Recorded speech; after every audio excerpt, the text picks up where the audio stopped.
Assalamualaikum warahmatullahi wabarakatuh. Halo semuanya, bertemu lagi di materi ekonomi kelas 11 SMA. Nah, jadi kali ini kita akan membahas materi tentang perpajakan. Oke, jadi di bab tentang perpajakan ini kita akan mempelajari beberapa hal ya. Yang pertama itu tentang pengertian pajak dan dasar hukum pajak. Yang kedua, unsur pajak. Yang ketiga, fungsi pajak. Dan yang keempat adalah asas pajak. Baik, materi pertama yang akan kita bahas yaitu adalah pengertian pajak. Nah, sebelum kita masuk ke materi pengertian dari pajak ini, pasti Anda semua pernah mendengar istilah pajak ya. Karena istilah pajak itu udah gak asing lagi di telinga kita. Pasti Anda sering mendengar pepatah mengenai orang bijak pasti taat pajak. Pasti udah pernah dengar kan pepatah itu? Nah, sebelumnya pernah nggak sih kalian berpikir negara kita kaya banget ya? Dari pemberian sekolah gratis, BBM subsidi, pembangunan infrastruktur, pembangunan negara, membuat jalan, dan sebagainya. Dari mana sih uangnya? Sebelumnya, tonton dulu ya video ini. Siapa yang tidak bahagia melihat jutaan anak Indonesia dapat terus sekolah? Semua memperoleh pinjaman buku-buku gratis dan belajar dengan gembira tanpa harus dibebani beratnya uang SPP.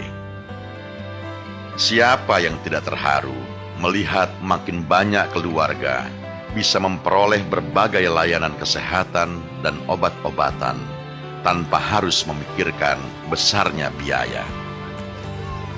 Siapa yang tidak tersentuh melihat makin banyak ibu melahirkan selamat, bayi lahir sehat dan tumbuh cerdas tanpa harus merisaukan beratnya biaya?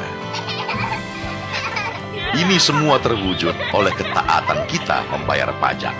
Makasih pajak. Jadi di sini uang yang diterima negara, pendapatan negara, itu pendapatnya dari pajak. Jadi pajak inilah sumber terbesar dari penerimaan negara. Oleh sebab itu, kita di sini akan memasuki pengertian dari pajak.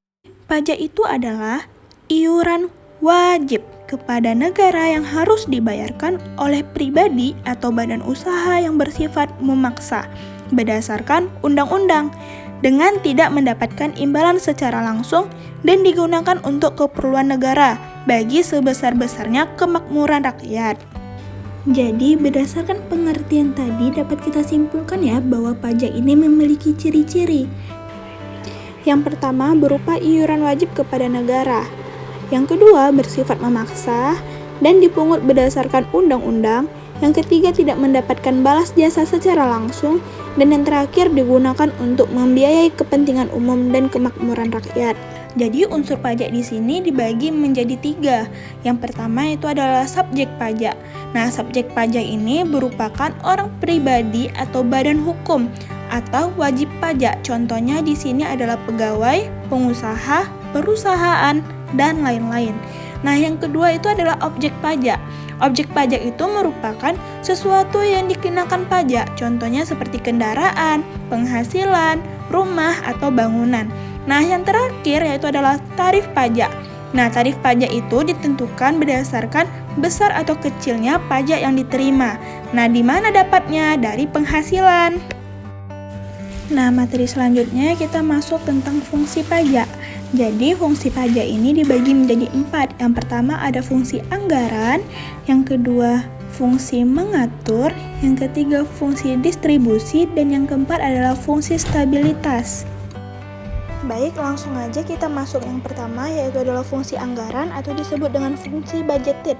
Nah, fungsinya di sini sebagai sumber dana bagi pemerintah untuk membiayai pengeluaran-pengeluaran ke beberapa sektor pembangunan. Nah, fungsi inilah yang merupakan fungsi terpenting terkaitnya pajak karena berisi pengeluaran-pengeluaran negara. Jenis-jenis pengeluaran apa yang dikeluarkan oleh negara? Yaitu berupa bangunan, pendidikan, gaji, ASH, dan lain-lain, serta termasuk di situ adalah biaya pemeliharaan. Nah, yang kedua yaitu adalah fungsi regulasi atau disebut dengan fungsi mengatur. Nah, karena di sini sistemnya mengatur, pajak itu digunakan untuk mengatur pertumbuhan ekonomi. Oleh karena itu, fungsi pajak adalah alat untuk mencapai tujuan. Nah, baik, selanjutnya fungsi yang ketiga yaitu adalah fungsi distribusi atau disebut dengan redistribusi pendapatan. Di sini pajak itu berfungsi untuk mendistribusikan pendapatan hingga akan tercipta pemerataan pendapatan di masyarakat. Jadi, data yang dimasukkan ke dalam kas negara akan digunakan untuk pembangunan yang menjamin untuk kepentingan umum. Contohnya seperti lapangan pekerjaan. Nah, jadi fungsi yang terakhir yaitu adalah fungsi stabilitas. Pajak sebagai alat untuk menyeimbangkan perekonomian negara agar tidak terjadinya inflasi.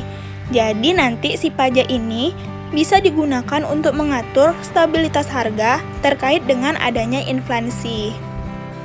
Nah, kita masuk ke materi yang terakhir tentang asas pajak.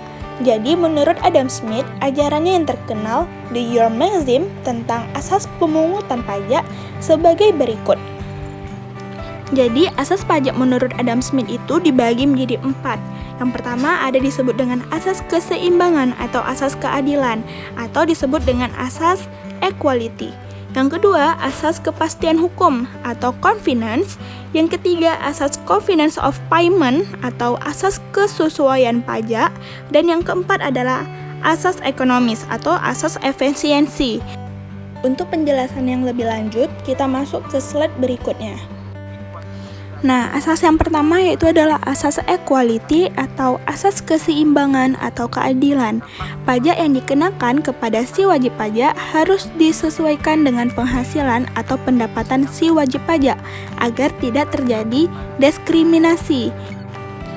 Asas kedua yaitu adalah asas certainty atau asas kepastian hukum. Pajak yang dipungut oleh negara harus memiliki undang-undang sehingga yang tidak membayar pajak akan dikenakan sanksi. Nah, meliputi apa? Yang pertama, tarif pajak, objek pajak, subjek pajak, dan waktu pembayaran.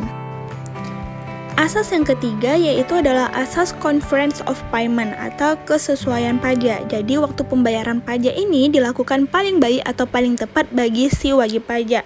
Misalnya ketika si wajib pajak memperoleh penghasilan atau menerima gaji. Yang keempat yaitu adalah asas efisiensi atau asas ekonomis, di mana biaya dari pemungutan pajak tidak boleh lebih besar dari hasil pemungutan pajak. Baik teman-teman, sekian video materi perpajakan dari saya. Thank you for watching.